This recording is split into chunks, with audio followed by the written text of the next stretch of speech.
I thought I'd take this opportunity to talk about what is Shiva, or who is Shiva, because, you know, obviously my name is Shiva Kailash Shambho. I'm here as a representative of these three things. So to backtrack here and to talk about what Shiva is, Shiva in its literal definition means Shiva means that which is not, that which does not exist, non-existence. It's a not here, okay? Things are here. This is an existence. This is part of the physical manifestation of reality. Yet there is a dimension here that is a non-existence, that is empty, that is not a physical thing. It's not going anywhere.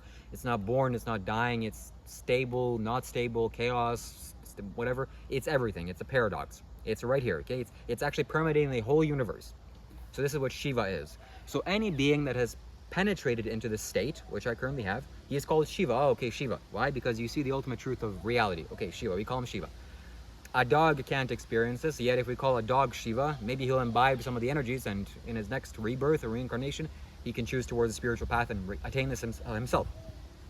When the Adiyogi was alive, the first yogi, people also called him Shiva because they didn't know what else to call him. He didn't say a name. Oh, hey, my name is Johnny, or my name is Bob. He didn't have a name. He didn't say anything about himself. So we just called him Shiva. And that's the perfect, utmost representative of that sound. So now, Shiva also represents the destruction, okay? If you chant Shiva more than 5 times today, don't do it, okay? Don't do it. But if you're ready for some destruction to happen in your life, meaning positive change, that's what I mean by destruction, positive change. Things around you are going to crumble apart, the things that are not needed or not stable, and you're going to have to go towards a newer. So if you're not capable of that, don't chant Shiva, please. Exit my channel, see you later, okay? Bye. I'm going to wait a few seconds for all the noobs to go. Good, you stayed around, fantastic. So Shiva is a destruction, is a destructive aspect of reality and of life itself.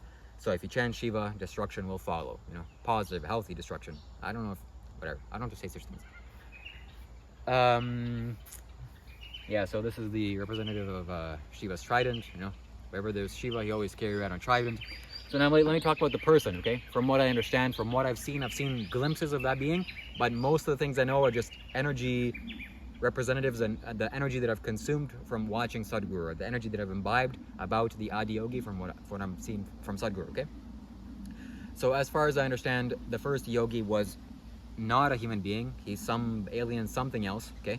And he also didn't give, no one gave birth to him, and he didn't have any parents. So he just spawned himself. So the non-existence, if it's conscious, I know it is conscious, it's Shiva, it's like this is what this representative is. This just made a sound, and it formed a being or entity. He formed himself.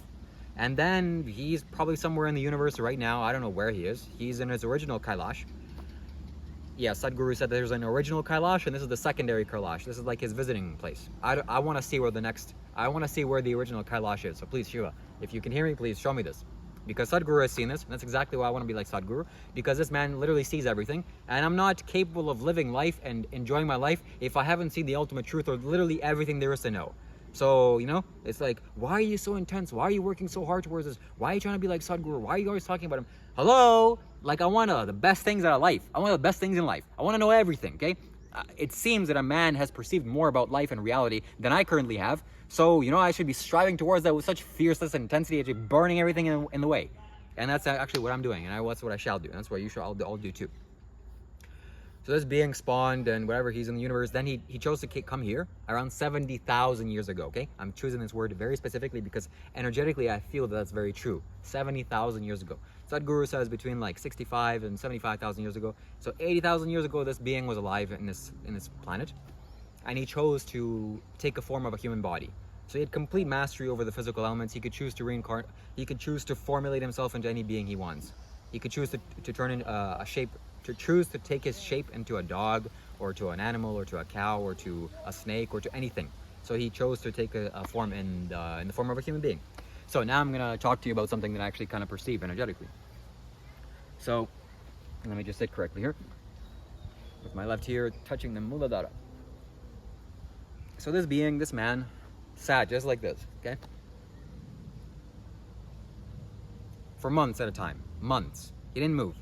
And people would come to the Himalayas and to Kailash and look at this being sitting in front of this mountain, and they would think, oh my God, wow, this is a phenomenal being. He just looks so impressive, like he's blue. Not physically, but, you know, emotionally, energetically.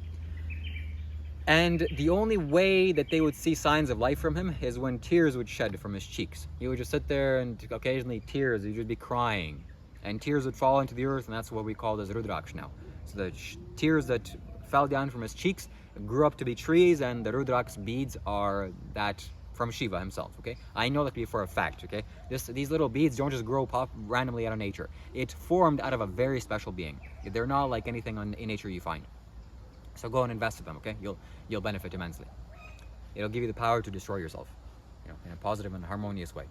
I don't preach towards self-destruction in that way, not to a negative, not towards pain, but towards ultimate liberation, okay? For YouTube's sake. Thank you. Thank you very much. Now, so this being the only reason why people thought he was alive is because he was crying tears of ecstasy occasionally.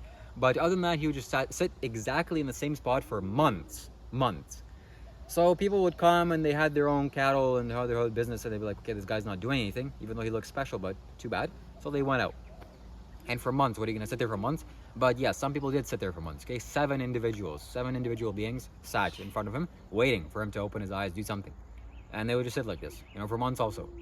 And through sitting in front of him, through observing him, they also started shining within themselves.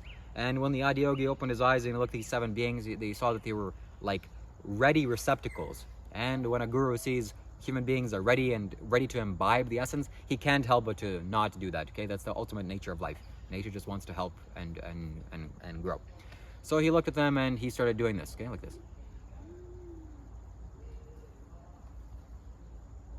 That's all he did. He didn't give them lessons or teach them anything, because his wife came to him one time, and he was doing exactly that. He was looking at them like 7 just like this.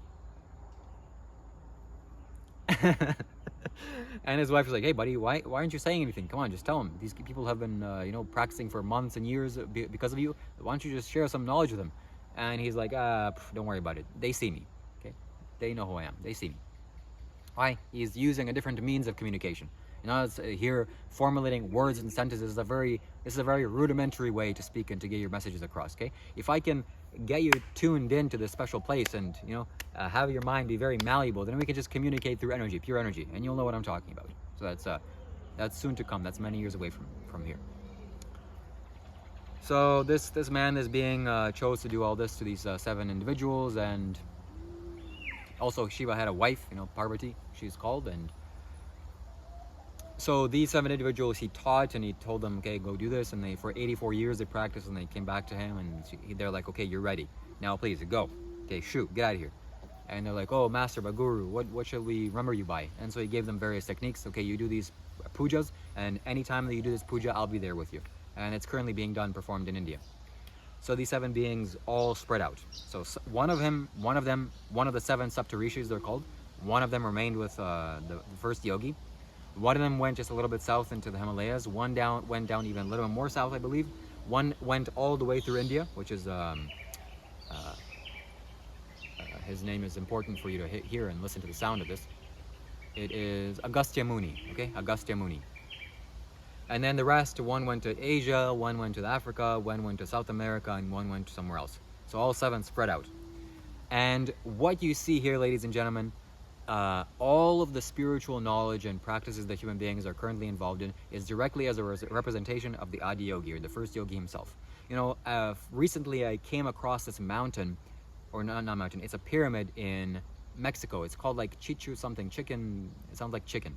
And it's this nice mountain where you can climb up and you can say something, and the echo will be spread through the entire place. So it's that kind of mountain.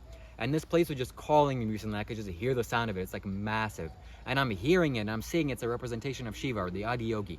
So whatever these beings that were there living a long time ago, these human beings that were there, they were touched by the Adiyogi in some way. So their teachings went across to the entire planet, and they touched them in Mexico. And these people decided to build this pyramidical structure for whatever technologies they were trying to do there. Spiritual technology. It's a spiritual tool for evolution. So now coming back to the Adiyogi and the first yogi himself, this man, okay, so one day, so this man is sitting, this is important for you to talk about also, but I'm gonna record a video of all of Shiva's 112 methods and techniques, which I'm gonna share with you now. So one day Shiva was just sitting there, resplendent and exalted, and just a wonderful, fantastic being, and his wife comes to him and says, "Oh, Shiva, you're so magnificent and wonderful and fantastic and whatever you're capable of, and you're resplendent, and you know the nature of reality, blah blah blah. How do I become like this? What do I do? Tell me, how do I achieve what you have?" And he's like, "Okay, sit." So she sits on his lap, and then he expounds to her 112 methods or techniques on attaining liberation as a human being. And he said there are only 112. And I see this to be true. Why? Because there is 112 points, energy points in the human physical system, and there's only 112 doorways you can go through. Like, oops, sorry, you can't go through more. He said that if you're out of the body, there are literally the doorway to the emptiness or to the space itself is as many as there are atoms in the universe. So you can go through any atom. But if you're in the human body, in the human system, there's only 112. So he taught her 112 methods and techniques for attaining her ultimate liberation.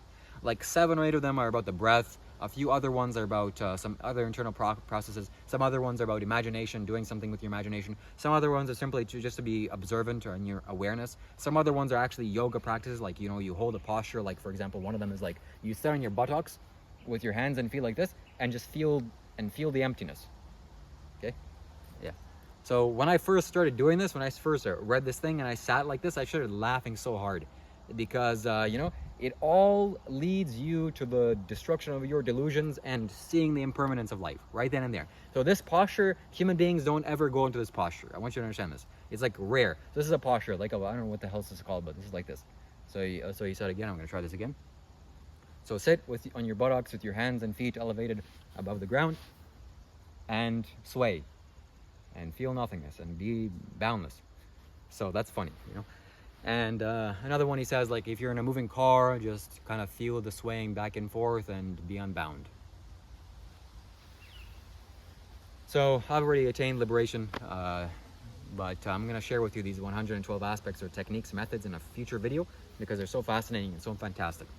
So after one of them is worth sharing also, one of them says, "Oh, beloved." So he's not teaching these things to his 7 disciples. It would be much different if he was saying them to his disciples. But here he's talking to his lovely wife. He's like, "Oh, beloved." Every single technique is like, "Oh, lovely," or "Oh, beautiful," or "Oh, resplendent one," or "Oh, magnificent, beautiful creature," or whatever. And so he says, "Oh, beloved, play. The universe is an oyster, and your mind is like a little pearl inside, and you just play and you just have fun." So that's one of the methods and techniques. You just play. With intensity, play like a child, you'll get there. You're going to get to enlightenment. So that's what Shiva is. Now, also it's important to talk about Kailash, okay? Because Kailash is Shiva. Kailash is a representation of Shiva.